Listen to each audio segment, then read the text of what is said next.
No fim dos anos 60, a censura de um governo ditatorial pegava pesado com tudo que fosse contestador e principalmente irônico com o governo vigente. Assim, o teatro de revista, que surgiu no Brasil em 1959, começou a sofrer com a concorrência do cinema e da televisão que estava em crescente, e a ditadura foi a pá de cal que faltava para pôr fim no teatro que já havia abandonado suas bases e já apelava para o escracho e o nu explícito. O Teatro Rival, que era administrado por Américo Leal, fez resistência durante os anos de chumbo, com shows das travestis que atraíam um bom público e não continham críticas políticas. E com shows burlescos, as apresentações se perpetuaram durante os anos 70, 80 e 90. Um grupo que mais tarde viria a ser chamado de Divinas Divas, travestis que fizeram fama e firmaram seu nome numa época em que dentro do teatro elas eram consideradas estrelas,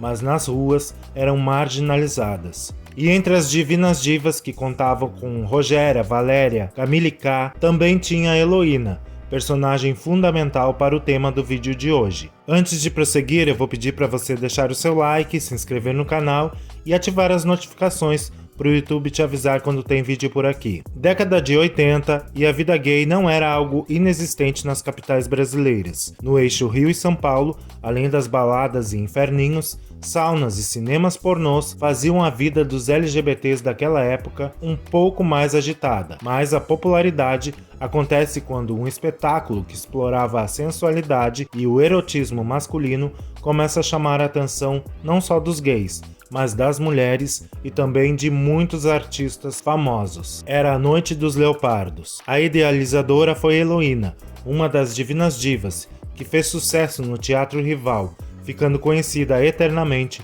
como a Heloína dos Leopardos.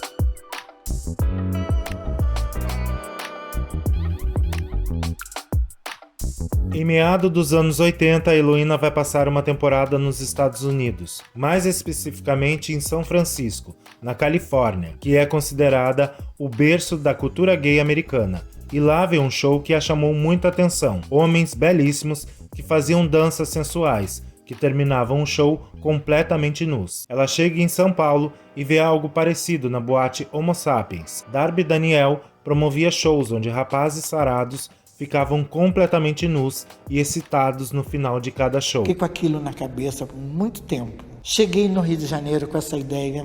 Todo mundo recusou botar homem nu de pau duro no palco.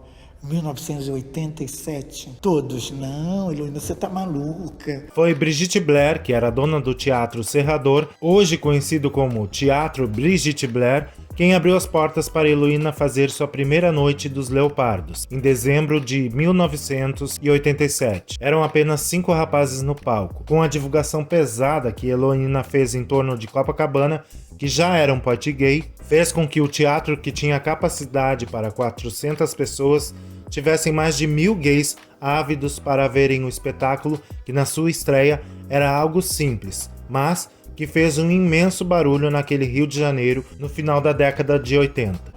Meu amor, a rua, 5 horas da tarde, já não tinha mais ingresso no teatro, entendeu? Esgotado, esgotado, esgotado, esgotado. E o público ia aumentando, em cada noite de sábado que o espetáculo era apresentado, passando de 1 para 2 sessões, para contemplar a todos. O dono do Teatro Alasca, João Paulo Pinheiro, que ficava localizado na fervida Galeria Alasca, vê tamanho sucesso do espetáculo e convida a Heloína para levar os seus leopardos para lá. E a partir de então, a Noite dos Leopardos se muda para a Galeria Alasca. Eu fui para Copacabana e ali foi que aconteceu tudo que você possa imaginar. O espetáculo, que começou com 5 garotos bombados, chegou a ter 18 meninos no elenco, onde cada um fazia um gênero, do negro gato ao marinheiro, tendo na direção, depois de 4 anos, a direção de Ciro Barcelos, que ficava responsável pela coreografia. O espetáculo tinha 3 atos. No primeiro, os meninos entravam de máscara no palco, com pouca roupa, e fazendo uma coreografia conjunta, onde misturavam vários estilos de dança. No segundo ato, apareciam de sunga, deixando a plateia totalmente enlouquecida para o terceiro e último ato, o ápice da noite, surgindo nus e excitados, e causando um enorme alvoroço na plateia, que muitas vezes jogavam mimos no palco, que iam de dinheiro a doces. E eram 5 sessões semanais ao total, e todas sempre muito lotadas.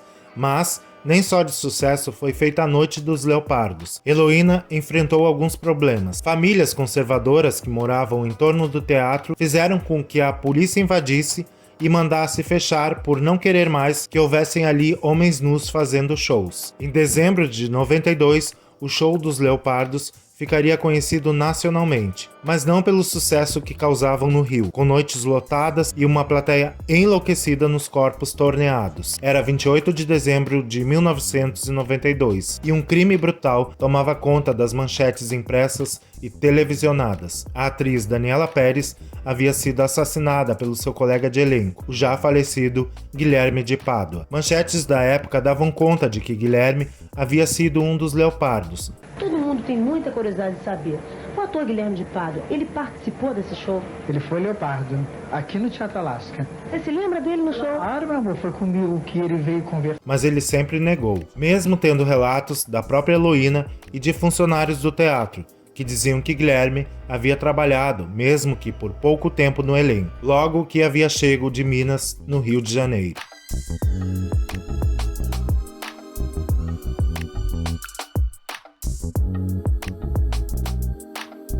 E a imprensa logo associou na época que ser um leopardo era também ser alguém capaz de cometer algum crime. Infelizmente, aconteceu essa coisa chata, Foi leopardo e hoje em dia é um assassino. E meu marido foi leopardo, é um gato que não é assassino. Quer dizer, ser leopardo não é sinal de ser assassino. A barra só aliviaria para os leopardos quando, em 93, Madonna vem para o Brasil, com sua polêmica turnê The Gallery Show, e descobre o falado show de meninos que ficavam nus. Os bailarinos que dançavam com ela na turnê haviam ido e gostado, e trataram de convencer a estrela do pop, que na época causava com qualquer coisa que estivesse relacionada à sexualidade. E é claro que a ida de Madonna nas noites dos Leopardos rendeu matéria em revistas. Eu levei Madonna. A Madonna chegou no Brasil. A Madonna foi ver os Leopardos com a equipe. Claro, o teatro fechado, tudo fechado. Depois de Madonna, estrelas globais e da música popular brasileira começaram a frequentar os shows, curiosas em descobrir o que chamou a atenção da rainha do pop. Liza Minnelli também não quis ficar sem ver o espetáculo que causava burburinho. Amiga de Ciro desde a época dos Dizzy Croquettes, ela também foi conferir o espetáculo, que era dirigido pelo amigo, dando ainda mais notoriedade para aquele espetáculo que no começo de tudo contava apenas com 5 meninos, mas, com o passar dos anos, já estimava-se ter passado em seu elenco mais de 400 saradões. Muitos dos que participavam do elenco preferem viver no anonimato até hoje, mas alguns chegaram a tentar carreira na TV, e é o caso de Maurício Gimenez, que faleceu em 99 por complicações da AIDS. Maurício queria ter fama, chegou a fazer uma ponta na novela de Corpo e Alma, mesma novela que tinha Guilherme de Pádua no elenco. Maurício participou de mais alguns programas e chegou a ganhar um personagem pequeno na novela escrita por Miguel Falabella, Salsa e Merengue.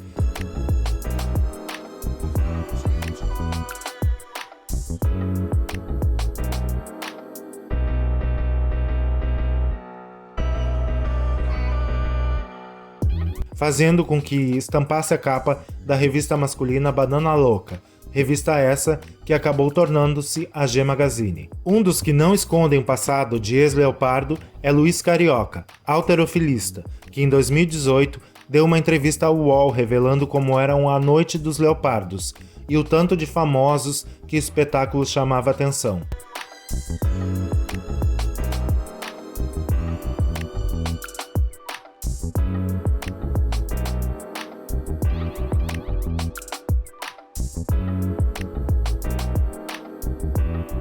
Outro ex-felino que ganhou fama foi Juliano Ferreira, que chegou a fazer sucesso na indústria de filmes adultos, com o codinome de Júlio Vidal, e virando pastor evangélico anos depois. A Noite dos Leopardos não fez sucesso somente no Brasil. Heloína chegou a excursionar com seus meninos por vários países da Europa, que contava com um elenco local para cada país que fosse.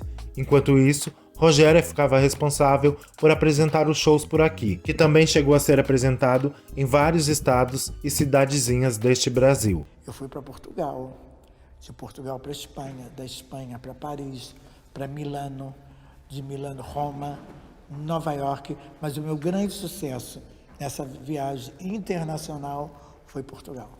Eu fui para fazer um mês, fiquei 1 ano em Portugal. No ano de 1997, Heloína resolveu parar com os espetáculos, época em que ainda os shows estavam no auge, mas foram ficando muito banalizados, devido à alta rotatividade dos rapazes, o que prejudicou bastante a perfeição que Heloína tentava manter desde a criação do grupo. E depois de 12 anos de sucesso, ela resolve dar fim àquilo tudo que a havia feito ganhar prestígio e dinheiro. Não vai existir que o espetáculo fosse meu, sabe? A minha história, o espetáculo foi meu. Não vai existir na história. Por isso que até hoje, até hoje, amor, onde eu vou, no mundo, quem me conheceu, isso coisa de quem tem mais de 40 anos, né? O jovem é outro babado. Sabe, eu com os leopardos e tudo, e os meninos que foram leopardos verdadeiros me mandam até hoje, Heloína, que sorte, você tá linda, e mais não sei o quê, você sabe, porque marcou a história. Como é que você vai escrever um livro falando de Copacabana, não vai colocar Galeria Alaska e não vai me colocar?